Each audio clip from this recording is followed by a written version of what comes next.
Bismillahirrahmanirrahim. Assalamualaikum warahmatullahi wabarakatuh. Kita sudah ketahui bahwa ternyata keputusan pemilihan lokasi untuk fasilitas itu merupakan hal yang sangat penting untuk suatu perusahaan. Lokasi itu bisa berupa banyak, misalkan lokasi pabrik, lokasi cabang, lokasi outlet, lokasi kantor pusat, dan seterusnya. Nah, tentunya dia akan sangat berpengaruh secara jangka panjang karena kita tidak dengan mudah bisa memindahkan pabrik karena investasinya cukup besar. Kemudian dia juga akan berpengaruh terhadap fixed cost maupun variable cost. Fixed cost biaya tetap ketika kita bicara mengenai akuisisi lahan, kemudian kita bicara mengenai bagaimana biaya untuk membangun fasilitas, kemudian variable cost ketika bicara mengenai biaya transportasinya. Kemudian kita juga sudah lihat ada 3 tingkatan penentuan lokasi. Yang paling luas tentunya kita bisa milih negara mana, kedua daerah mana, dan ketiga lokasi spesifik di jalan apa, posisinya di mana. Nah, sekarang kita akan melihat lebih jauh lagi tentang strategi lokasi, terutama tentang metode analisis. Ada beberapa contoh yang bisa kita lihat di sini. Misalkan ada factor rating method. Nah, dia menarik untuk digunakan karena metode ini bisa masukkan berbagai faktor yang kita anggap penting untuk menentukan lokasi. Yang bisa kita lakukan, pertama, tentunya kita menentukan apa saja sih faktor yang penting untuk penentuan lokasi, kemudian kita memberikan bobot untuk masing-masing faktor, kemudian kita membuat skala untuk menilai seberapa tinggi pencapaian atau pemenuhan faktor-faktor tersebut, kemudian pemberian skor atau nilai untuk setiap lokasi, kemudian ada pengalian antara bobot dengan nilai setiap lokasi, dan nantinya terakhir memutuskan rekomendasi mana yang paling layak untuk dijadikan lokasi. Sebagai contoh, di sini ada key success factors, faktor-faktornya. Di sini ada 5 faktor yang digunakan untuk menentukan. Paling kiri kolomnya. Kemudian setelah itu ada bobot. Setelah itu nilai. Dari 2 tempat ada pilihan membuka cabang di Perancis atau membuka cabang di Denmark. Kemudian yang paling kanan ini hasil pengalian, dan bawah ini merupakan rekomendasi akhir. Nah, yang pertama, misalkan ketersediaan tenaga kerja atau SDM dan sikap tenaga kerja tersebut. Apakah mereka di daerah itu orangnya santai atau di daerah itu orangnya lebih cepat kerjanya. Ini bobotnya 0,25. Ternyata masih kalah dengan yang keempat ini, tentang struktur pajak. Berapa besar pajaknya? Kita tahu bahwa di daerah Eropa itu pajak itu sangat besar, termasuk pajak perusahaan maupun pajak pribadi, karena banyak hal-hal yang dibiayai oleh negara, kehidupan masyarakatnya. Nah, itu menjadi pilihan faktor yang sangat penting, bahkan paling penting, nilainya 0,39. Disusul dengan tadi ketersediaan SDM, disusul dengan pendidikan dan kesehatan, kemudian pendapatan masyarakat, dan paling kecil ini perbandingan antara jumlah orang dengan mobil. Ini unik juga yang dipilih ya. Kemudian masing-masing negara itu diberi bobot. Ternyata dari sisi pendidikan dan sikap masyarakat dianggap Prancis lebih tinggi skornya. Kemudian sebaliknya, kalau dari sisi pendidikan dan kesehatan, ini Denmark yang lebih tinggi skornya, nilainya. Dan setelah itu dikalikan antara bobot dikali nilainya. 0,25 untuk Prancis kali 70 dapat 17,5.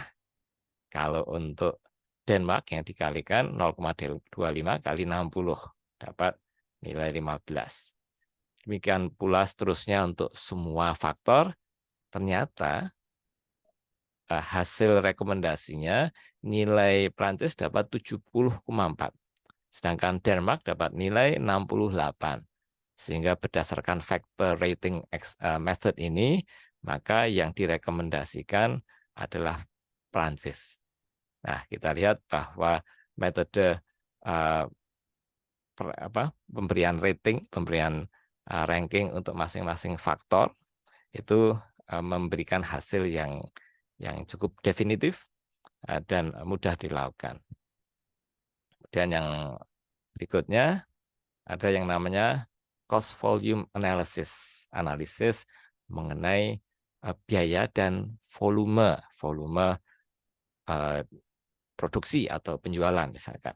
Nah, ini merupakan perbandingan secara ekonomis antara beberapa pilihan lokasi.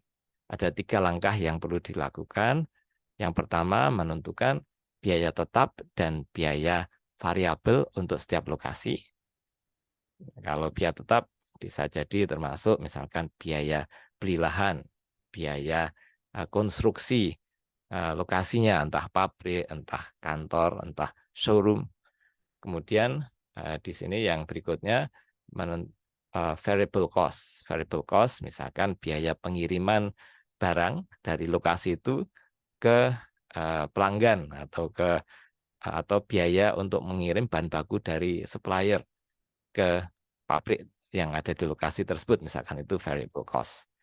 Kemudian dipetakan biaya untuk setiap lokasi, kemudian dipilih lokasi yang memberikan biaya total yang paling rendah untuk suatu volume produksi tertentu. Nah, ini yang jadi menarik karena akan masukkan faktor berapa jumlah produksi dari perusahaan kita. Contohnya seperti ini. Nah, harga jual barang itu $120. Kemudian diharapkan kita bisa memproduksi 2.000 unit.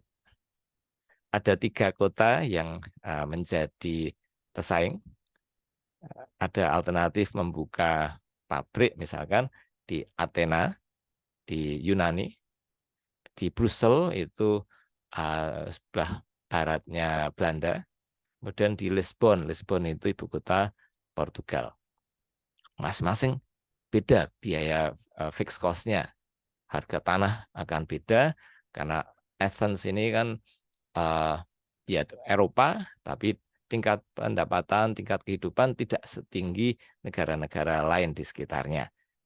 Dan harga tanah juga relatif masih lebih rendah. Kemudian Brussels ini merupakan pusat Uni Eropa, sehingga cukup tinggi. Dan Lisbon ini juga lebih tinggi lagi fixed cost-nya, $110.000. Kemudian variable cost, ternyata ketika fixed cost-nya tinggi, biaya tetapnya tinggi, biaya variabelnya itu malah rendah. Sedangkan di Athena yang biaya tetapnya rendah, biaya variabelnya tinggi. Biaya variabel termasuk pajak penjualan, misalkan termasuk biaya transportasi, dan lain-lain di situ. Kemudian ada nilai total. Perkiraan ketika 30.000 ditambah 75 kali 2.000. Oke. Jadi total cost sama dengan fixed cost tambah biaya variabel dikalikan volume jumlah penjualan. Nah, kita bisa lantas mencari titik potong. Jadi kita mencari titik potong grafik. Karena ini yang tergambar sebagai garis yang miring ini merupakan biaya variabel. Oke, misalkan di Athena biaya variabelnya itu paling menyudut karena biaya variabelnya tinggi. Sedangkan awal mula garisnya itu 30.000 itu karena fixed cost-nya biaya tetapnya 30.000.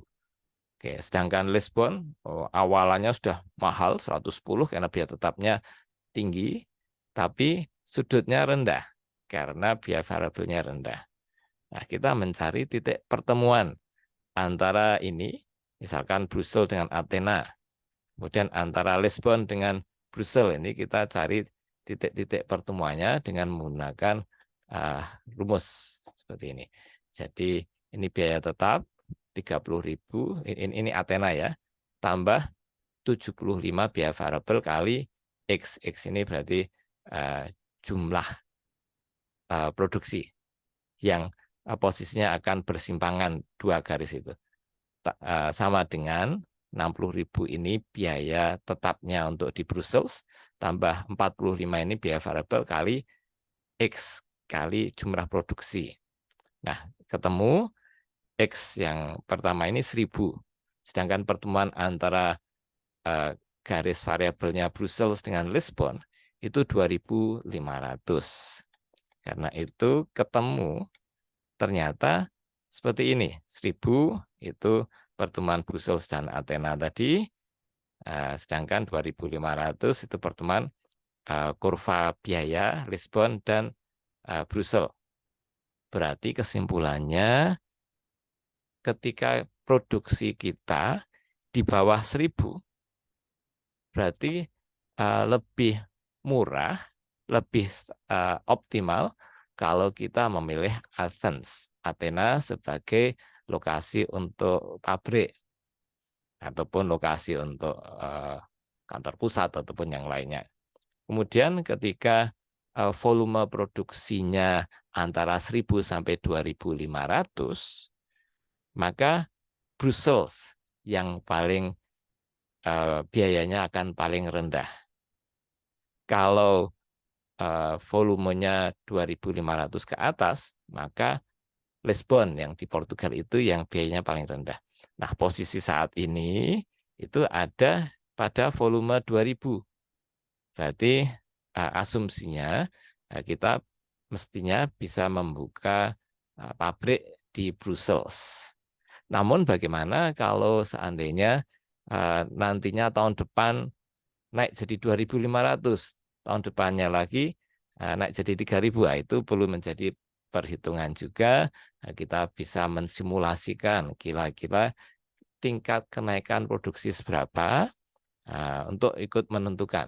Karena keputusan lokasi itu merupakan keputusan jangka panjang dan kita tidak bisa berpikir saat ini, tapi perlu juga berpikir ke depan. Tapi variabel itu memang tidak ditanyakan dalam soal ini. Yang ditanyakan dalam soal ini adalah apabila pada saat ini volumenya 2.000. Jadi jawabannya Brussels yang paling rendah biayanya. Sekarang yang berikutnya center of gravity method. Ini merupakan metode yang ditentukan oleh kalau misalkan kita punya satu benda, katakanlah bendanya ini misalkan. Oke, misalkan ada charger. Oke, ada charger ini. Chargernya bentuknya biar kelihatan seperti ini. Bentuknya ternyata ada yang berat pada sisi kiri, ini berat, pada sisi kanan ini ringan. Sehingga titik tengah gravitasinya itu tidak lantas sama dengan titik tengah keseluruhan barangnya. Tidak lantas misalkan ini 10 cm dibagi 2, 5 cm, tidak seperti itu, tapi mempertimbangkan berapa berat masing-masing. Sehingga tentunya titik tengah gravitasinya akan lebih condong ke kiri. Karena kanan ini kan tidak ada elektroniknya. Ini ringan. Yang berat ada di sebelah kiri. Demikian pula ketika kita menggunakan metode titik tengah gravitasi untuk suatu jaringan distribusi. Maka kita juga menentukan dua hal. Kita menentukan lokasi, ya ini kita menentukan lokasi dari pasar kita, dari tempat jualannya. Nah, kita juga akan menentukan berapa jumlah barang yang akan dikirimkan ke masing-masing pasar tersebut, dan juga kita menentukan jarak atau biaya pengiriman. Nah, dengan ini maka kita bisa menentukan lokasi yang paling tepat untuk pusat distribusi yang akan mengurangi biaya distribusi. Jadi ini contoh ini bukan untuk pabriknya, tapi lokasi kayak gudang gitulah misalnya, pusat distribusi. Yang perlu dilakukan, nah ini menempatkan setiap lokasi di dalam koordinat secara geografis. Kemudian ini perlu diketahui jarak antar titik-titik lokasi tersebut. Kemudian kita yang berikutnya akan menentukan koordinat X dan Y untuk titik tengah gravitasinya. Dengan asumsi bahwa biaya pengiriman itu proporsional terhadap jarak dan volume. Jadi tidak lantas, oh yang pada jarak tertentu ini ke sana naik motor, kemudian yang dari titik misalkan A ke B naik motor, B ke C naik pakai truk pengirimannya. Tidak bisa seperti itu, tapi disamakan. Semuanya disamakan biaya per kilometernya. Nah, yang kita lakukan seperti ini. Ini soalnya seperti ini. Nah, di sini kita lihat ada 3 tempat yang perlu dipilih: Chicago, Pittsburgh, New York, Atlanta. Nah, kemudian ini lokasi tokonya, tempat pengirimannya. Kemudian kontainer, jumlah kontainer yang dikirimkan per bulan, itu yang banyak sampai 2.000 kontainer ke Chicago sama Atlanta, sedangkan Pittsburgh sama New York itu jumlahnya hanya 1.000 saja. Oke, kemudian kita tampilkan dalam bentuk ini, dalam bentuk posisi geografisnya. New York itu kalau di Amerika, di peta Amerika, di sisi timur utara. Chicago di sisi barat utara, Atlanta itu barat agak menengah sedikit, sisi selatan. Oke, jadi ini menunjukkan posisi geografis. Kita berikan angka di sini, berarti ini ke timur 30, ke kanan 120. Nah, ini titik nolnya ini bebas sebetulnya, arbitrer. Jadi tidak harus pada posisi paling ujung barat selatan suatu negara. Kemudian New York berarti pas sekitar 130, timur barat, utara selatannya 130. Ya, kemudian kita jangan lupa mengingat jumlah kontainer yang dikirimkan untuk masing-masing toko tersebut. Dengan perhitungan mencari koordinat X itu dilihat ininya dulu ya. X itu berarti ini Chicago X-nya 30. Kemudian ditambah lagi X-nya New York 130, Pittsburgh 90, Atlanta 60. Masing-masing sesuai dengan jumlah kontainer yang dikirim. Oke, kita lihat bahwa ternyata untuk Chicago 30 koordinat X-nya kali 2.000 jumlah volume yang dikirimkan ke Chicago. Kemudian 90 itu Pittsburgh. Pittsburgh itu 90 kita tulis di sini, jumlahnya 1.000. Kemudian yang 130 ini New York, jumlahnya nilainya 130 kali 1.000 plus yang terakhir 60 itu Atlanta. Atlanta ini jumlah yang dikirim ke sana 2.000. Dibagi ini 2.000 tambah 1.000 tambah 1.000 tambah 2.000 sama dengan 66,7. Koordinat Y juga dihitung seperti itu dengan yang dilihat angka yang kedua ini. Ini kan X dan Y, ini angka yang kedua dilihat, tapi dengan jumlah pengiriman kontainer masih sama. Ya, dengan cara yang sama kita dapatkan 93,3. Berarti koordinat X-nya 66,7, Y-nya 93,3, kita taruh di sini. Nah, sebaiknya berarti sebaiknya kita menaruh gudang atau pusat distribusinya ada di sini. Ini titik tengah gravitasinya. Dan ini ada model transportasi. Nah, ini digunakan untuk menentukan jumlah barang yang akan dikirimkan dari beberapa titik pasokan ke beberapa titik pengiriman. Nah, nanti dia akan berusaha meminimalisasi biaya produksi total. Nanti akan menggunakan pemrograman linear programming. Secara spesifik tidak akan ditampilkan caranya, tapi perbandingannya seperti ini. Misalkan ini yang angka 1 itu, ini untuk kendaraan Volkswagen. Ini barang yang jadi, kemudian 2 ini kendaraan yang akan dirakit, ini suku cadang, kemudian ini modul-modulnya. Nah, Volkswagen kan ada di Jerman ya, dia akan mengirimkan barang jadi, mobil yang sudah jadi ke cabang VW di Kanada. Tapi juga akan mengirimkan suku cadang ke sana untuk kalau ada kerusakan-kerusakan. Kemudian dari Volkswagen ini juga akan mengirimkan suku cadang ke Asia. Dan seterusnya. Sebaliknya juga gitu, bisa dibalik, ini 2 arah. Ke Brasil, yang dikirim ke Brasil itu bagian-bagian kendaraan yang akan dirakit. Kemudian Brasil itu ada pabrik juga di sini ternyata, tidak hanya showroomnya, nanti dia akan mengirimkan suku cadang yang diproduksi di Brasil dikirim ke Volkswagen pusat.